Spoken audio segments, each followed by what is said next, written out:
अपना दल यस के कार्यकर्ता कहते हैं, उनके समर्थक कहते हैं कि नहीं बहन अनुप्रिया और हमारा दल भारतीय जनता पार्टी के साथ है, हमारा गठबंधन कामयाब गठबंधन है, हम उनके साथ हैं और रहेंगे। लेकिन मरते दम की बात कोई नहीं कहा है, ये सभी जानते हैं।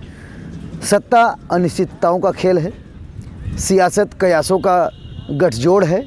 ये कहा जाए एक प्रकार से कि अभी कोई स्थिति या गणित साफ नहीं हुई है। वर्तमान में जो हालात हैं वही 2017 वाले हालात थे, अभी भी 2022 में वही बरकरारी देखने को मिल रही है। लेकिन सूत्र जब बताते हैं कि सत्ता के गलियारे के अंदर की जो खिचड़ी पक रही है, तब थोड़ा सा संशय बढ़ जाता है। और बढ़ क्या जाता है ये समझ में आता है कि यार कहीं ऐसा तो नहीं कि जनवरी का महीना चल रहा है और इसके बाद आचार संहिता लगने के बाद कहीं खिचड़ी दूसरी न पके। फ़िलहाल बीरबल की खिचड़ी ही मान लेते हैं। लेकिन हम जिस वक्त ये जो दृश्य दिखा रहे हैं, इस वक्त हम खड़े हैं जमालापुर के समीप। एक यहाँ कार्यक्रम स्थल दिख रहा होगा, यहाँ पर 6 तारीख का रखा गया है और आज 5 तारीख है, 5 जनवरी 2022। वो अपने कार्यकर्ताओं को बल देने आ रही हैं, वह एक अनुशासन में रहने की हिदायत देने आ रही हैं, वह पार्टी में हो रही गुटबाजी को विराम देने के लिए आ रही हैं, ऐसा बताया जा रहा है। और कार्यकर्ताओं को बल देकर वह एक कड़ा संदेश देंगी समाज को भी और अपने कार्यकर्ताओं को भी कि अब डरने सहमने की कोई आवश्यकता नहीं है। पिछड़ों की मांग अगर स्वीकार कर रही है भारतीय जनता पार्टी, जैसा कि वो उनके सहयोगी दल हैं, तो किस प्रकार से कर रही है और क्या मांग उनकी है। यहाँ पर कुछ लोग मौजूद हैं, हम उन्हीं से जान लेते हैं। ये कार्यक्रम स्थल का मंच तैयार किया जा रहा है और सामने देखिए ये पैसेज ये पब्लिक के लिए है। और हम यहाँ पर जो है एक चाचा ये बताइए कि जो कल अनुप्रिया जी आ रही है, राष्ट्रीय अध्यक्ष अपना दल, क्या उनके इस आगमन से क्या संदेश जाना है? अच्छा संदेश जाए, बढ़िया हो जी, संदेश अच्छा रहे।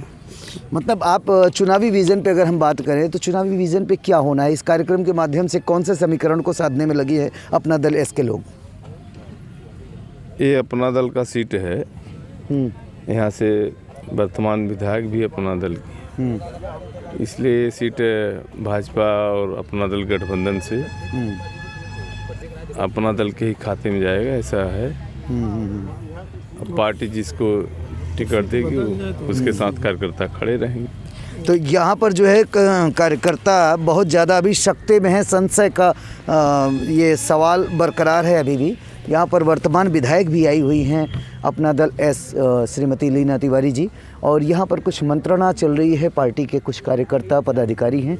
हम यहाँ पर देख सकते हैं कि एक अच्छी तादाद में यहाँ पे लोग मौजूद हैं और हम विधायक मड़ियाहूँ लीना तिवारी जो श्रीमती लीना तिवारी जी हैं यहाँ पे मौजूद हैं। मैडम, ये जो कार्यक्रम स्थल है और इसकी समीक्षा चल रही है, जी प्रभारी मंत्री जी से ही बात हो जाती है, माननीय अच्छा विधायक जी से, जो कि मंत्री जी बिजी हैं। और हम ये जानना चाहेंगे मैडम कि ये जो कार्यक्रम स्थल से जहाँ आप लोग हैं, कल यहाँ एक भव्य कार्यक्रम का आयोजन है, आपकी राष्ट्रीय अध्यक्ष जब आपकी सरजमी पे होंगी, और क्या इस कार्यक्रम के माध्यम से कौन सा जो है समीकरण साधने की तैयारी है अपना दल की?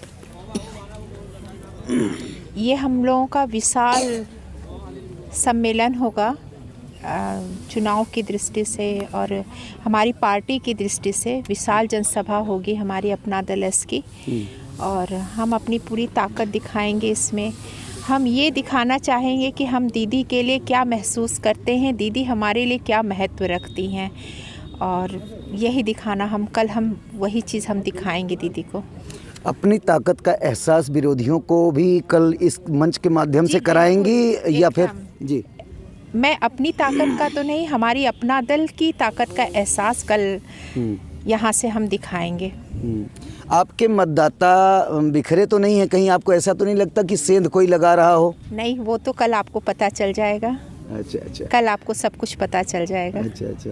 यहाँ पर एक और महिला नेत्री हैं, हम इनसे भी जान लेते हैं। मैडम, ये बताइए कि विधायक जी जो कह रही हैं, आप लोग पूरी तरीके से इस बार भी 2017 की तरह जीत को लेकर आश्वस्त हैं? बिल्कुल आश्वस्त, चूँकि हमारे इस कार्यकाल में जितने भी काम हुए हैं किसानों को लेकर, मजदूरों को लेकर, शिक्षा को लेकर, तो मुझे नहीं लगता है कि आने वाले 2022 में हमारी सरकार ना हो। ऐसे नहीं, 2022 में हमारी सरकार बन के रहेगी, क्योंकि हमने तय कर लिया है जनप्रिय तयनप्रिय। हाँ, लेकिन अभी बहुत सारे समीकरण कयासों भरे हैं, मतलब संशय में अभी चल रहे हैं, क्योंकि जब समर्थक कहते हैं कि नहीं बहन अनुप्रिया और हमारा अपना दल S Bharatiya Janata party NDA के खेमे में रहेगा, लेकिन वहीं सूत्र जब बताते हैं लखनऊ के सूत्र कि गणित कुछ उल्टी जाने वाली है, तो सारे समीकरण ध्वस्त होते हैं। क्या लगता है, मतलब अभी समीकरण तय होने के बाद तय हो पाएगा सब कुछ, या अभी से हम तटस्थ हैं? देखिए, अभी राजनीति में कुछ कहा नहीं जा सकता है। कभी कभी क्या है कि जो अक्सर जो हम कयास लगाते हैं वो विफल हो जाता है, और जिसके बारे में लोग नहीं सोचते हैं वो हो जाते हैं, तो कुछ कहा नहीं जा सकता। अभी देखिए आगे आगे क्या होता है, राजनीति है, कुछ भी हो सकता है। ओम प्रकाश राजभर अभी कल आजमगढ़ में थे और उन्होंने कहा था कि जब हमारी बीजेपी नहीं हुई तो जितने भी घटक दल हैं, छोटे दल हैं और एनडीए में शामिल सहयोगी दल हैं, उनकी क्या होगी। हमारी मांगों को नकारा गया, हमारे इमोशंस के साथ खिलवाड़ हुआ। ऐसे में बड़ा सवाल है, कल अनुप्रिया पटेल की उपस्थिति, अपना दल एस के राष्ट्रीय अध्यक्ष की उपस्थिति में ये सब कुछ पूछा जाएगा और तय भी होगा क्या कुछ होना है इस उत्तर प्रदेश और खास करके पूर्वांचल की सियासत में। आप देख रहे हैं विजय टाइम्स न्यूज, खबरें याफ्ता।